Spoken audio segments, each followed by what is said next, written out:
దేవుని పరిశుద్ధ నామంలో మీ అందరికీ ప్రత్యేకమైన శుభములు, ఆశీర్వాదములు కలుగునుగాక. టుడేస్ గాడ్స్ ప్రామిస్ సామెతల గ్రంథముల నుండి 3వ అధ్యాయము 10వ వాక్య భాగం. నీ కోట్లలో ధాన్యము సమృద్ధిగా ఉండును. నీ కోట్లలో ధాన్యము సమృద్ధిగా ఉండును. ఆత్మీయమైన, ఫిజికల్గా, భౌతిక సంబంధమైన దేవుని వాగ్దానం. నీ కోట్లలో ధాన్యము సమృద్ధిగా ఉంటుంది. ఆత్మీయంగా మీరు ఆశీర్వదించబడతారు. ఆత్మీయంగా మీరు దీవించబడతారు. మీ ఆశను దేవుడు సఫలపరుస్తాడు. అలాగనే ఫిజికల్గా, భౌతికంగా దేవుడు మిమ్మల్ని ఆశీర్వదిస్తాడు. మీరు ఆశీర్వదించబడమే కాకుండా మీరు అనేకులకు ఆశీర్వదకరంగా చేస్తాడు. ఎందుకు అలా చేస్తాడు అంటే, మిమ్మల్ని పిలిచిన వాడు నమ్మదగిన దేవుడు. ఆయన మిమ్మల్ని ఒక ప్రత్యేకమైన ఉద్దేశంతో పిలిచాడు. అందుకనే మిమ్మల్ని అంతగా ఆశీర్వదిస్తాడు. మీ కోట్లలో ధాన్యము సమృద్ధిగా ఉంటుంది. ధాన్యము భౌతికంగా మన పోషణకు ఆధారం, స్పిరిచువల్గా దేవుని వాక్యానికి ఆధారం. కనుక దేవుని వాక్యంలో రాయబడ్డట్టు, లేదా దేవుడే స్వయంగా మాట్లాడిన విషయం ఏంటంటే, రొట్టె వలన మనుషుడు బ్రతకడు, దేవుని మాట వలన మనుషుడు బ్రతుకును.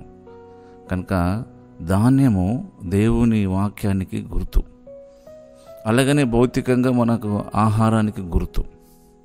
ఈ రెండూ మనిషికి ప్రాముఖ్యమైనవే.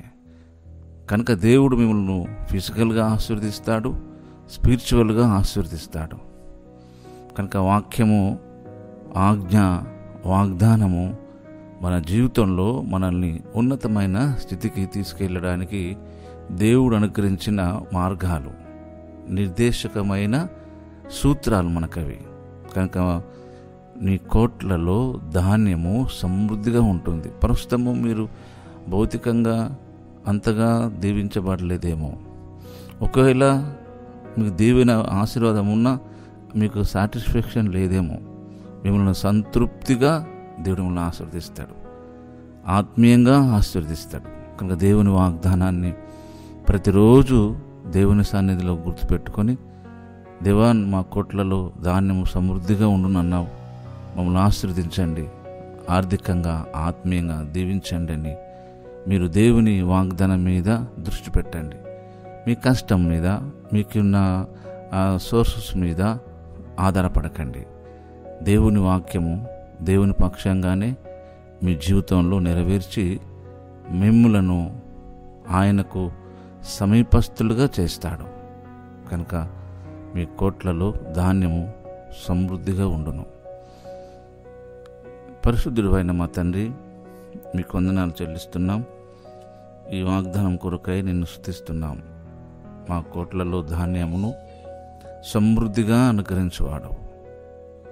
కనుక మమ్మలను ప్రేమించి మాకు ఇచ్చిన ఈ వాగ్దానము నెరవేర్చడంలో నమ్మదగిన దేవుడు. కనుక సహాయపడమని, దీవించమని యేసు నామములోనే ఈ ప్రార్థన అడిగి వేడుకుంటున్నాము తండ్రి. ఆమేన్.